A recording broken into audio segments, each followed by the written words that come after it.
السلام علیکم ورحمت الله وبرکاتو. تر حمد صلات او سلام وروسته په ګران هیواد کې مو دښمن تر هر څه د مخه د فکر او اخلاقو له منځه وړلو ته اقدام کړی.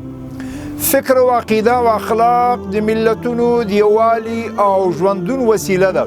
که چېرته د یو ملت فکر او عقل بمبار کړی شي، هغه ملت بیا تل تر تله په نابودۍ محکوم سي. اسلامي فکر خو په توحید، رسالت، آخرت، مساوات او عدالت استوار دی. دښمن له پخوا د صلیبي جګړو له وخته درک کړې وه چې یوازې عسکري بری دوام نه کوي تر څو ورسره فکري بری ملګری نیسي. نو له همدغه امله د فکر د بدلون لپاره ادارې جوړې کړې.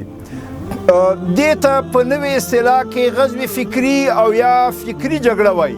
د دغه جګړې وسله مکر، فریب، دوکه، شبهات، دروغ، تحریف، پروپاګند او داسې نور دي. د شرق د سرزمین د پښتو ادب ستوری استاذ ګل پاچا الفت دغه مطلب په خپل منظوم کلام کې داسې انځوروي: هر څه که مې وژنې، هر څه که مې وژنې، فکر او خیال مې راته مه وژنه، په دې کې مې ملت ته لوی زیان رسېدلی دی. فکري جګړه ډېره اوږده، دوامداره، شامله او خطرناکه ده. دغه جګړه د دښمن اراده له منځه وړي او په نشتې محکوموي.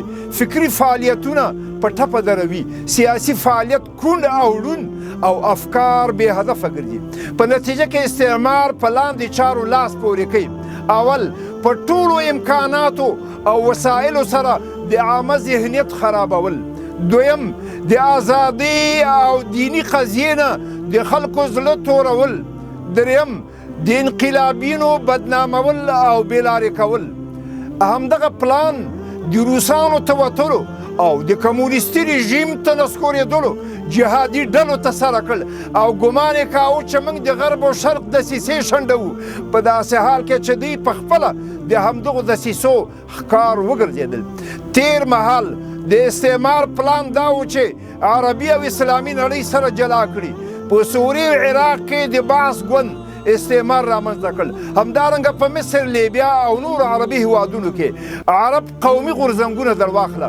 کله چې اسلامي نړۍ وویشله او عرب له نورو مسلمانانو څخه جلا کړه، عربان له ډېرو سختو ګواښونو سره مخامخ شول. هلته په عربانو کې بیا سیمه ایز تشدد رامنځته سو، ځکه نشنلیزم ملتونه ټوټه ټوټه ګرځي. مصري په خپل فرعون ویاړ کاوه او عراقي او سوریایي او تونسي له اسلامه د مخه ویاړونو ته ځان منسوباوه. نو د عرب قوم وحدت هم په ځای پاتې نه سي. عراقیان یې له کویټیانو سره په جګړه اخته کړه او سعودیان له یمنانو سره او ایران یې له عراق سره. په دغه وخت کې په عربي نړۍ کې د اسلامي فکر له منځه وړونکي غورځنګونه رامنځته شول. د هغو له جملې څخه د غرب په لمن کې د پالل کېدو لور ته بلنه.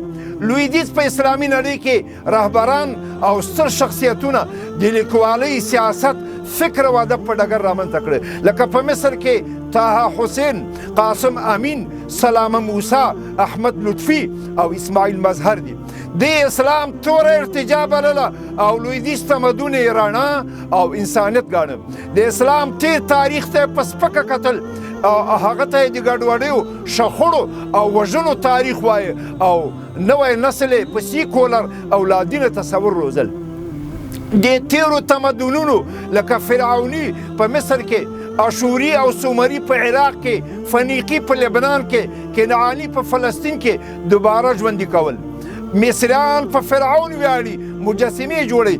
افغانان په یما او کنشکا پورې ځان تړي. تاجکان په رستم او اسپندیار او ازبکان او ترکمنان په چنګیز او هولاکو ویاړي. په مصر کې هره پونځې مکلفه وه چې د مصر د یو فرعون مجسمه په خپل مخ کې ودروي. یو ځل جمال عبدالناصر مصري ملت ته ویلي و چې ای د رمسیس زامنو، جمال عبدالناصر له اسلام نه د مخه تاریخ باندې ویاړ کو.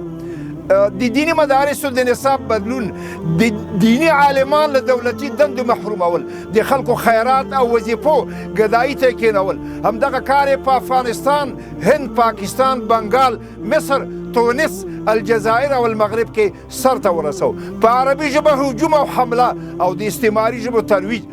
په هندوستان او بنګال کې انګریزانو او په مرکزي اسیا کې روسانو، په ترکیه کې اتاتورک ترکي الفبا په لاتیني بدله کړه تر څو له دین سره د ملتونو تړاو وشلی ځکه عربي ژبه ملت له دین سره تړي په عربي دولتونو مصر الجزائر المغرب او تونس کې عربي ژبه په فرانسوي تبدیله کړه او په لوی هندوستان کې فارسي په انګلیسي واړوله د تعلیمي نصاب بدلون په هند پاکستان او بنګال کې لارډ میکالي د تعلیم نصاب جوړ کړ او په مصر کې انګلیسي واکمن لارډ کرومر مستر ډنلیوپ ته دنده وسپارله چې په 1906 میلادي کال په قاهره کې د جامعه ازهر په مقابل کې پوهنتون جوړ کړي په لبنان او افغانستان کې امریکایي پوهنتون او داسې نور در واخله لارډ میکالي ویلي و چې زه به د هندي ملت لپاره په داسې نصاب لاس پورې کوم چې د ځوان نسل بڼه به د هندوستاني وي او مغز به د انګریز وي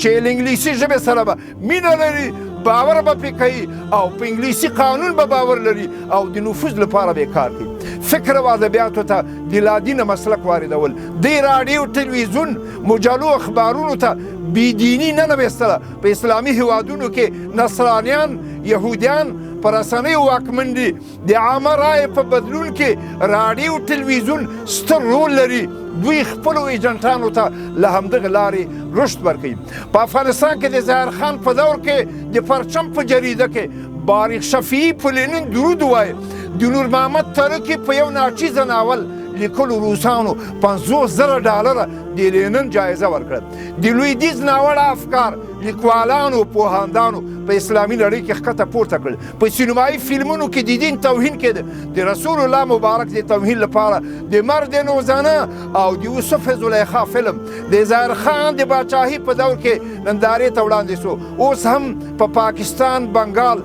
او عربي نړۍ کې اخبارونه او مجلې بېدیني خپروي او تر شا یهودي او نصراني مؤسسات دي په افغانستان کې د امریکایي حضور په مهال دوی 80 تلویزیوني او 400 راډیوي چینلونو ته مصارف ورکول سبحانك اللهم وبحمدك اشهد ان لا اله الا انت استغفرك واتوب اليك السلام عليكم